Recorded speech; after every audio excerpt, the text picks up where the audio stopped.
send me some sorry lines. Hi, I'm Ilysa. And I'm Kira. And today we're going to show you how to work with cane slices. You can use them to apply it over glass, or you can use it to apply over clay. And we're going to show you how you work with cane slices today. So let's get started.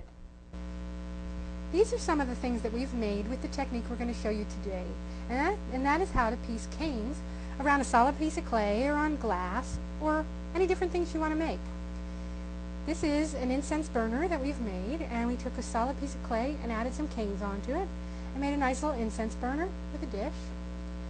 This is a wine cork we made where we took a solid piece of clay and added some canes to it. And we've got a nice little handy wine cork.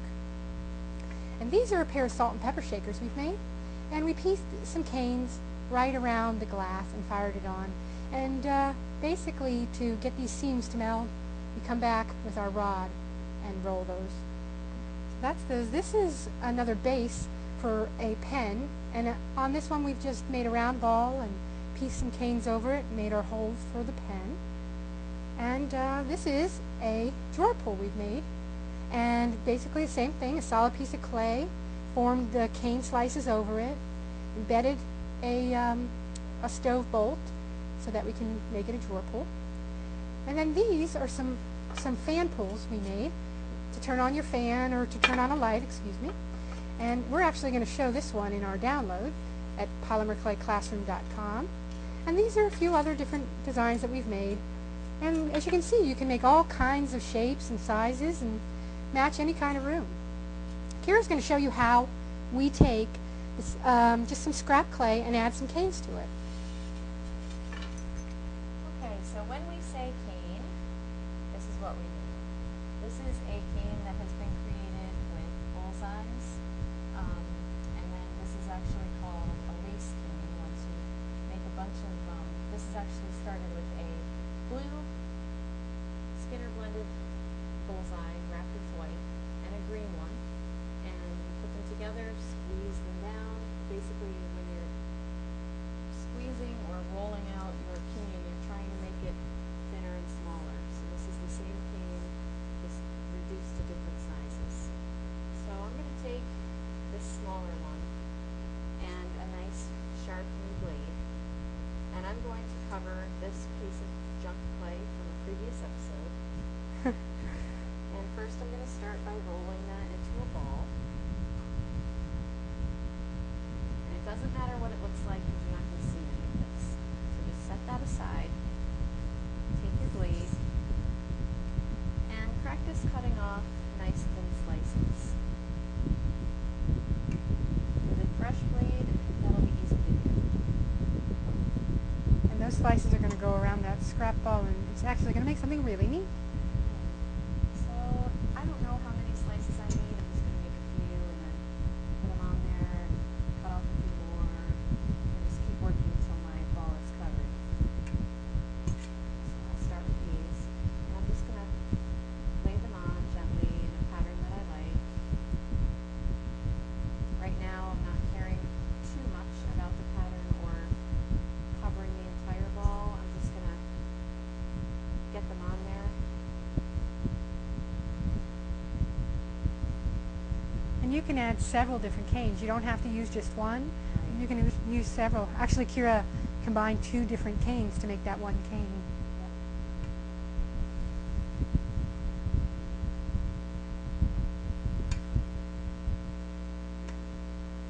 And of course, if your cane was bigger, you wouldn't need as many slices. Right. I work with really tiny canes. Ilysa usually works bigger. It's personal preference. It's because I have this aversion to wasting. I just have a really hard time even thinking about wasting clay, so it makes me work really small. Sometimes that's limiting, you know.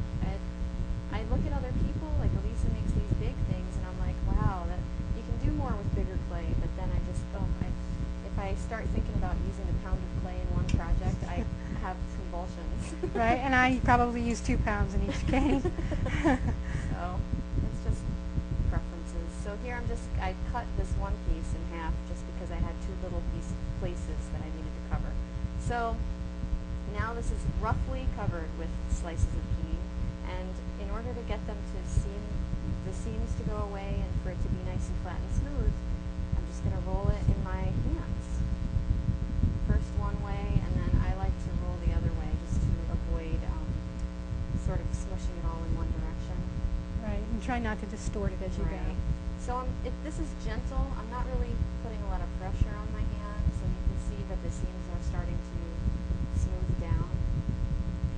Right, and when I did a class, I actually taught how to make pens and pen bases and stuff, and people didn't exactly like how the lines lined up, so if you don't like how your lines line up, then you can just shave it off with your blade.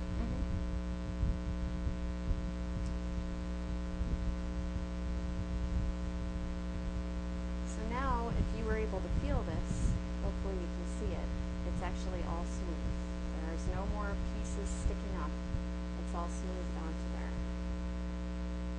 And Kira's also made a fan pole out of that same cane. Right, so here, basically I did the technique I just showed you, and because I wanted it to be a barrel shape, then I'm just going to take this and shape it however I want it. And flatten up the edges a little bit. And then you can decorate it. Here I've put a swirl on each end, and then poked a hole and made this one into a fan pole, but you could make this into anything you wanted. It's just, once you've covered your base clay, then just smush it into the shape you want and make your object. And this is also what we're going to be showing on our download at polymerclayclassroom.com, and we're going to show how we created this cane, which is a swirl that's been reduced, and it's done in black and white, but you can do it in any color. And then we've taken that and made this fan pole, excuse me. So come on back and check that out. Yep, and you can find Polymer Clay Classroom videos in our shop. Thanks for joining us.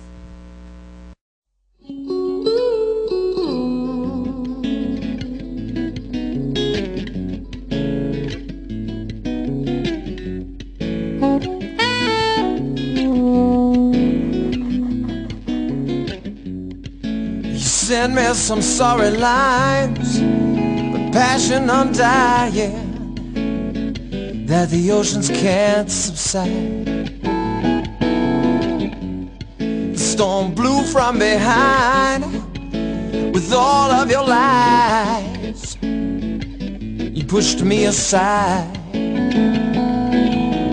I traveled the world for you, straight like a fool. The cold-bone truth. Nobody wants to know